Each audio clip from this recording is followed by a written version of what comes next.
Guys, நம்ம கண்ணீர் வாழ்க்கையில யாருக்காகவும் தேவையில்லாம வெளியே வரக்கூடாது. நம்மளோட கண்ணீர், நம்மளோட டியர்ஸ் நம்ம வேஸ்ட் பண்ணக்கூடாது.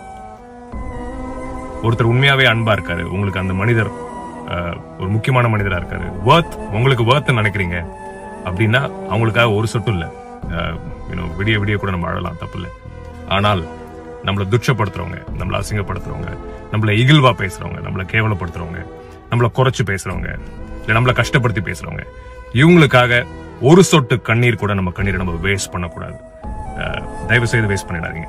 ஓகே, எல்லாத்தையும் போராடி எல்லாரையும், உங்களை இன்னைக்கு யார் கேவலப்படுத்துறாங்களோ, உங்களை யார் அசிங்கப்படுத்துறாங்களோ அவங்களே உங்களை தேடி வருவாங்க. தேடி வரணுன்றதுக்காக நம்ம ஜெயிக்க போறது இல்லை. இப்படி தட்டிட்டு நம்ம கண்ணீருக்கு ஒரு விலை கொடுத்து நம்ம மேல நம்ம மரியாதை வச்சு அன்பு வச்சு வாழ்க்கையை முன்னோக்கி கொண்டு போயிட்டே இருக்கணும். கண்ணீரை வேஸ்ட் பண்ணக்கூடாது தேவையில்லாதவங்களுக்காக. அதான் இந்த பதிவு. Love you all.